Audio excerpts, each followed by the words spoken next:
Is Bernie, I guess the two-part question, is Bernie serious about this, and does he have the mojo to make it happen, in your opinion?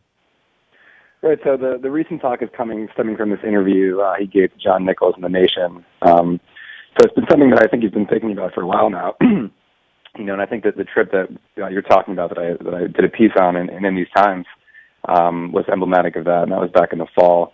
And I think it's something that's on his mind. The other, I think he's reaching kind of the end of his career in the Senate. He sees a political class that is, generally pretty vapid. Even on the Democratic Party is pretty weakened from the time he's been around. And I think he's concerned about its legacy also. And the thing that was interesting, about that trip that he took was, he wasn't raising any money, which is sort of odd for a sitting senator to just travel to a random part of the country and give a bunch of talks in kind of this old school kind of stump speech style. So in many ways, I think you could probably look at that in retrospect now with the interview he gave to Nichols in The Nation as a kind of maybe a test to see if he can handle the presidential campaign. And there was another interesting part about that which I want to highlight, which actually wasn't mentioned in the article, but he actually began that trip to the South. So it was 3 states. So it was Mississippi, Alabama, Georgia, I think also South Carolina. So 4 states. And he actually began the road trip at a high school in Philadelphia, Mississippi, which is a really symbolic location. That was the site of some brutal murders in the civil rights movement in 1964.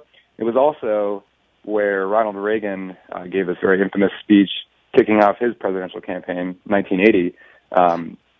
At which point a lot of people thought Reagan was giving a coded message to the white racist crowd that they would have a friendly, if tacit, reception in his Republican Party. Right. Yeah, using language like states' rights. We all know what that means in American political discourse. So in many ways, I think Sanders was trying to kind of combat that, and a lot of the talks that he gave down there were, critical of the mainstream Democratic Party's unwillingness, inability to address class and economic divides, and playing up a lot of cultural, and these social issues. So he's obviously pro-choice, he's pro-gay marriage, but he was critical of how these issues tend to get focused on more than the kind of just core economic issues that unite everybody at the end of the day. So I read your article a little, in line with that.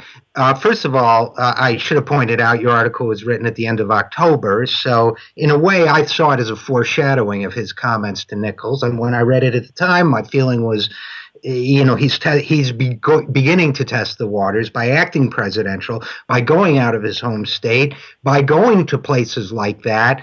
I thought he was making a point that a national campaign, even in what used to be considered the hotbed of conservatism and even racism, that populist issues and socialist-like issues can play well even there.